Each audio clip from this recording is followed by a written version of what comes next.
final tribute to the health of my nephew.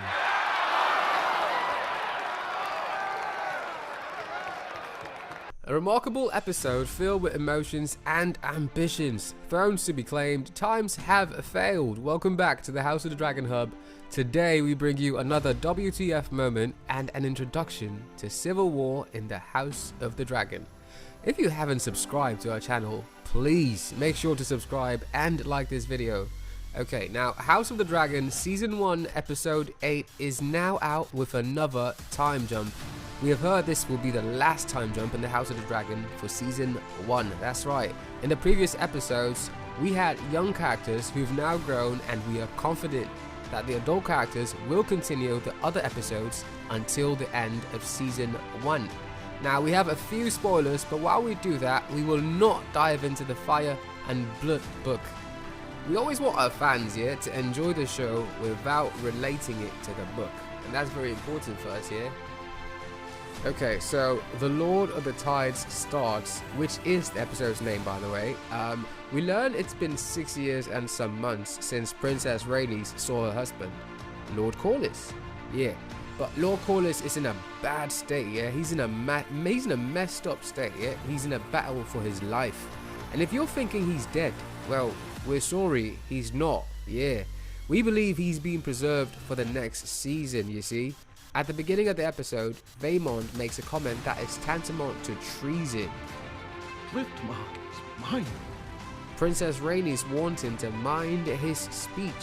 But you see, Vaemond, yeah, he wants Driftmark for himself. It's not about keeping pure Valyrian blood to him. And we know Lord Corlys mentioned in episode 8, yeah, that history does not remember blood, but the name. History does not remember blood. Names. Lord Corlys named Lucerys Velaryon, who is the son of Sir Leonor, as the heir to Driftmark. Alright, now I'm sure people might get confused if we should still indicate that Jace and Luke as the sons of Sir Leonor. Do you get it? But we know they're bastards, yeah, but we do not want to get our fans confused. But always know, yeah, that the reference to Rhaenyra means Sir Leonor's sons. Do you get it? Okay. Now, King Viserys, who's ruled for 26 years as the king of the 7 kingdoms, he's turned into a skeletal figure. Yeah, one eye is sunk in and the flesh on his cheek is completely wearing off. Like, he looks more than a zombie than a king. He will not survive this. Yeah, he's fought hard, and it's time to say goodbye to good old King Viserys. Daemon catches up with Rhaenyra and the kids, handing over the note. Luke and Jace's legitimacy are called into question, yeah. Now, while the succession of Driftmark is a massive talking point here and could change the destiny of many people in the realm, this is a serious matter, and the only thing for it is to save.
really good, but he's not having it. King Viserys, he's been in pain for so long, and at this point, he's literally calling death upon himself. Now, Lord Otto is taking aback, but we know, yeah, that deep down, he's just waiting for his death. He already mentioned it in earlier episodes, like we already had confirmation of that. As the scene flows, Lord Otto Hightower speaks in the absence of King Viserys. There are a number of arguments for and against, including Sir Vaemond, who smirks when Rhaenyra challenges his ambition. Now, when Rhaenyra starts to make her case, she's interrupted by a very sickly Viserys heading into the chamber, covering half of his face with a golden face mask. Yeah, now that's a different level. He's helped to the throne and throws shade on what's happening. Now, he also tells them that the only one here who has insight into Corlys' true wishes is Rhaenys herself. She speaks up on behalf of Rhaenyra and the proposed marriages, as well as Corlys' desires to have Lucerys on the Driftwood throne. Okay, now it is a shame that we didn't get much of a say in the eyes of Vaemond and the others, but Vaemond should have known better, fam. Like, you don't show up at King's Landing and question the validity of Rhaenyra's son's claim to the throne. You just don't do that. As a result, Daemon, guess what? Showing off how finely Valyrian steel chops the neck. Now that was one of the most satisfying scenes of the series. Vaemond, although, still had a lot to offer, and while it could be argued that his death was just shock value, Daemon did what his brother wanted to do at that moment. Viserys showing up to debate made for a nice surprise, but it also highlighted the decline in his health throughout the time jump. Now, Aegon raping the woman and Alicent covering up is a very despicable act, yeah? Now, in one of my videos, I mentioned that Alicent is going to be dangerous. You all should have listened. Look, she may look all meek, but there's a darkness in her eyes and you can see it. Now, there's a theory that I will build upon regarding Lady Alicent and the maid, but in the meantime, let us enjoy the recap. Now, Alicent has been preparing both of her sons to rule, but the only person interested in the throne is Aemond. The kids used to mock Aemond as having a pig as his dragon, but now he looks all fearless and dangerous, like complete makeover. At night, the king makes one last plea to his family to put their differences aside for the sake of the realm. Like, you can tell he's going to die, so he's trying to play the emo card. Princess Rhaenyra joins in the sentiment and raises a glass to the queen, her former bestie. Now she says, "I love my father, but I must admit that no one has stood more loyally by his side than his good wife," she toasts. She is tended to him with unfailing devotion, love and honor, and for that she has my gratitude and my apologies.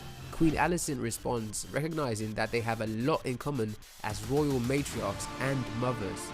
She states that Rhaenyra will make a fine queen. In the latter part, as the families begin to reconcile, Aegon makes uncalled remarks. Now, his remarks flares up Jaehaerys, but he had to cool down. Also, the kids at the tables make all kinds of jokes and wrong remarks about each other. Aemond is now a character that would definitely cause havoc in the future, and Prince Daemon sees himself in Aemond. The moment Aemond made those utterances about Rhaenyra's children, Daemon couldn't say a lot but stare. Certainly, Daemon will talk some sense into him to question the kids of the future queen. Now that will not be spared. However, King Viserys is on his deathbed tonight. He tells Alicent about Aegon the Conqueror's dream and the whole prince who was promised prophecy. Which kind of comes true at the end of Game of Thrones if you think about it, like it did happen. And he speaks of the Song of Ice and Fire and mentions Aegon. He's talking about Aegon the Conqueror, of course, but Alicent interprets this as their son, Aegon. I know it's confusing. It is you are the one, you must do this, Viserys says. Alicent does not exactly understand his reasonings, interpreting his dying words to mean that their son, who is also named Prince Aegon, as Targaryens often are, should take the Iron Throne over Rhaenyra. She leaves the room and Viserys presumably takes his last breath. I guess, you know, this will plant a new idea in the head of Queen Alicent for sure. Like, things are not going to stay the same. This episode is definitely going to be the initiation of civil war between the houses, and I'm not talking about Marvel Civil War, obviously. It's a fact here that the heir of Driftmark is not the son of Sir Leonor. but history will always remember names. All the houses recognize their hair and the looks of House Valerian, but should we actually expect someone to question the Lord of Driftmark? Definitely this will raise concerns, and that will be the beginning of more betrayals. Now King Viserys is dead. The looks of the Red Keep have changed. Will the throne be changed? No, not at all. But the heir to the Iron Throne will be challenged. The house has been torn apart all because a female has been named heir. Aegon is not ready, but we know Aemon will be building alliances to fight for the throne. Will Daemon protect Rhaenyra as he's always done? Comment below what you think about Daemon slashing the head of Vaemond with his sword.